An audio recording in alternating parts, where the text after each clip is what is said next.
Got a net and one, I want to say, Dodge. Let's see, I got a text message as a Dodge Ram 1500. It's a 3.6 engine in here, if I want to say.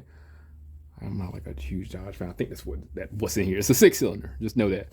But simply put, this got a misfire. I need to figure out where this misfire is coming from. Now, I will say, in all fairness, this commonly does have to come back probably like once a year because it keeps killing the plug with misfires. And it could be several reasons. But I know for a fact, likely because of the history I have with this truck, is just going to be a spark plug. So I'm just going to run through it, show you what I do real quick to determine the misfire. And I got a plug. I just took a shot at it. I got a Champion plug here. I don't even know what I put in there last time. It's a copper plug. So we'll inspect the plug when I pull it out. Probably pull a neighboring plug out and go from there.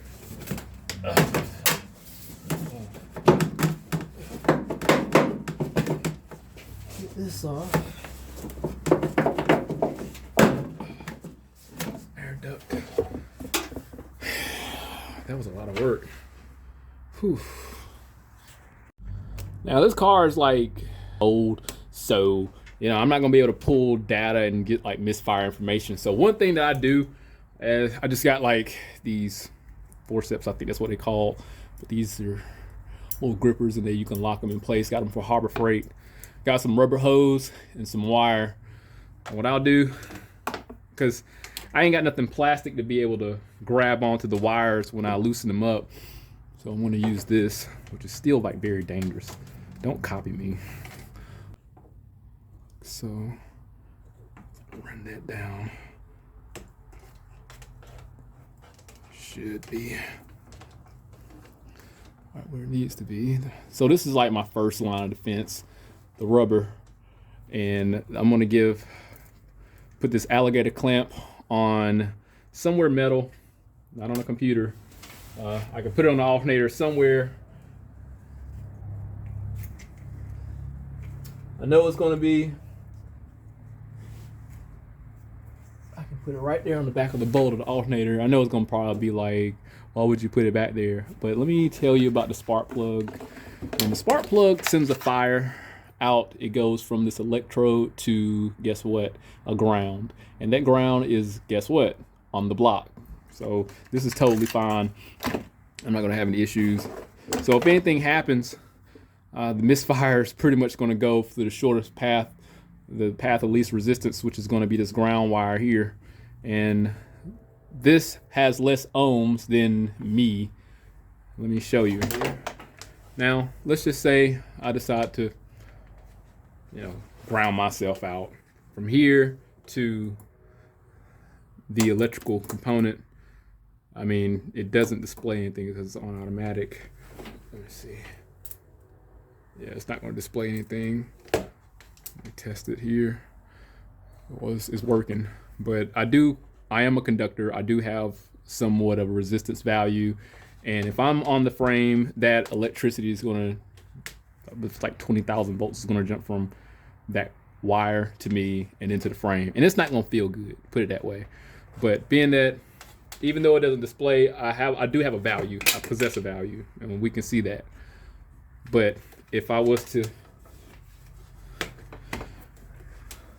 put it on the alternator and on my device here, I get a value, and it's around about 17K. It should be lower than that. It should be. Fix my ground there. Yep, there we go. So we got about 1 ohm. So I just had to get a good connection. Regardless, it's a better ground than it going through me. So I'll be able to safely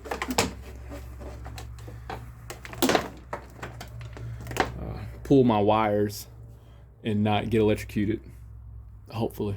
So I'm gonna start it up, look for a misfire because the misfire is pretty obvious, and pull that plug out and replace the plug. Hopefully that's what it is. So we'll see. But don't copy me because I'm not that smart and I screw up stuff. I'm gonna get these coils. I'm gonna get these spark plugs loose. And what I'm commonly just going to do is listen for a pop. When it's misfiring, you pull the wire, then it should hear like a tap, tap, tap, and it should be pretty loud because that's what you hear arcing from the ignition wire to the spark plug to the closest ground.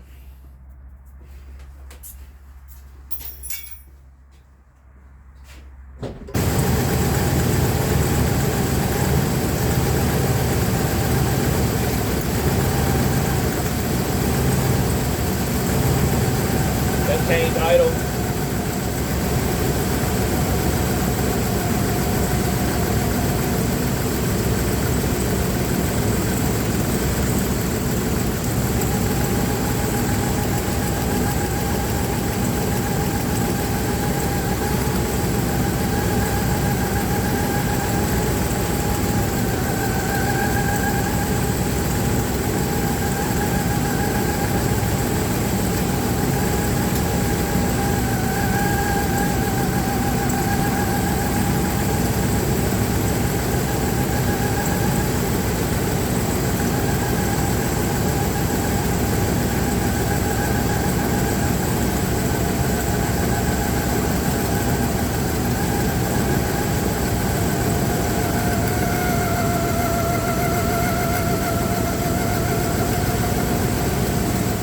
Take is just using an inductive light. It's just the old timing light, and hook it up to every wire and just look at the flash pulses. It should match the misfire. Not I guess because it has too many cylinders, pulling the wires ain't gonna really help too much, and it depends on what kind of misfire it has. Start it up.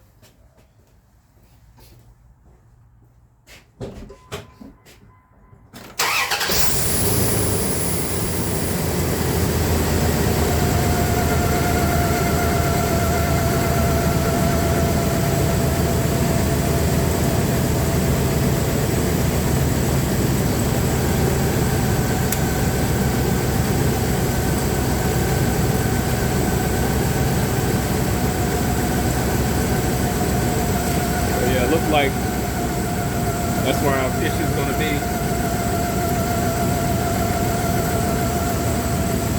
Yeah, there's our problem. Look how slow it is. It's not even firing.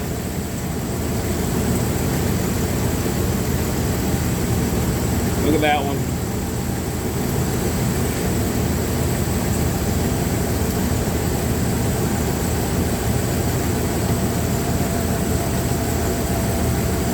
Yeah, look at that one. It's trying.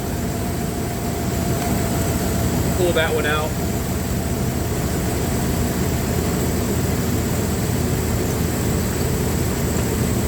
That's the neighboring cylinder right there. So that's fine. But yeah, counting the flashes definitely helps. Sometimes the other method works. I mean, it didn't this time. So it's fine. It's a resource though. So we're gonna pull this rear plug out. See what's going on with that. Why exactly is it fouling? I'm probably not gonna look into it because this truck is like, it's a 2001. It's got like 1 billion miles on it. I might be able to get to it with this driver.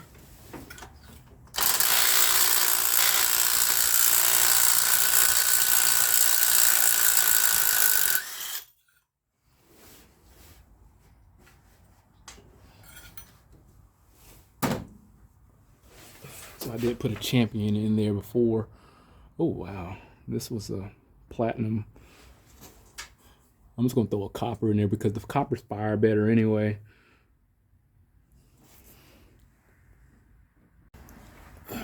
So looking at this spark plug, it's dry. So depending on what we got going on, it looks like it might be probably a bad fuel injector. But being that the plugs are just commonly failed, I mean, I'm just gonna throw another plug in there, especially because it's not firing. But lean conditions are more difficult for a spark to jump. So if it's high compression and it's a lean condition, sparks will tend to blow out. So it could be a simple like an fuel injector, but you know, just because the plug isn't wet doesn't really mean too much. And we could have failing injectors in this vehicle, because it is a common thing for the injectors to take a crap on you. But I'm not gonna investigate a lot. I'm just simply gonna do what I know, throw a plug in there. So that's what commonly fails with this car. Full truck.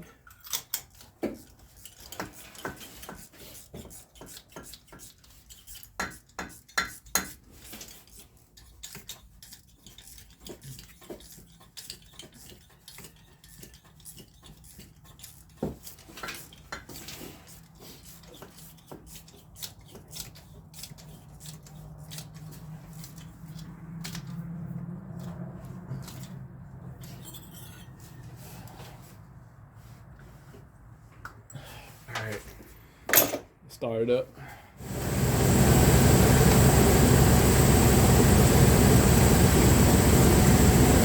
There it goes.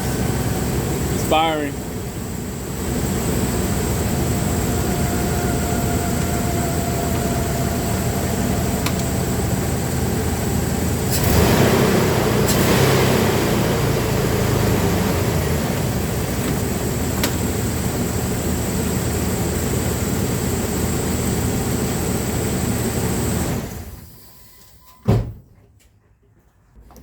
So that's pretty much all I do to look for a misfire. And as simple as it was, the first method didn't work with the forceps, or the pliers, the locking pliers, or whatever they call them things, and the ground wire. The inductive timing light is honestly the best one I could do, because I can literally visually see something that can have the same tone as the misfire. So I prefer that, honestly.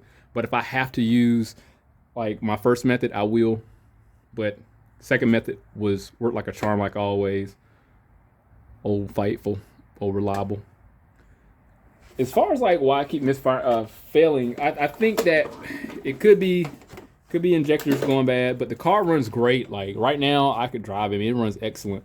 It could have just been because it was a platinum plug in there. And copper works a lot better in relation to firing, because of the ignition system. Copper has a lower resistance value than platinum, iridium, and ruthenium, all them other plugs. So because of the distance the fire has to travel, you want something that is going to be low resistance. But unfortunately, they don't last long. But I got a copper in there. This truck will probably be back in another year. She got like 18 cars, so this will be back. But if anything happened, I'll definitely update. Hit that link, subscribe to the channel, stay informed, and have that reassurance on my work. See you on the next one.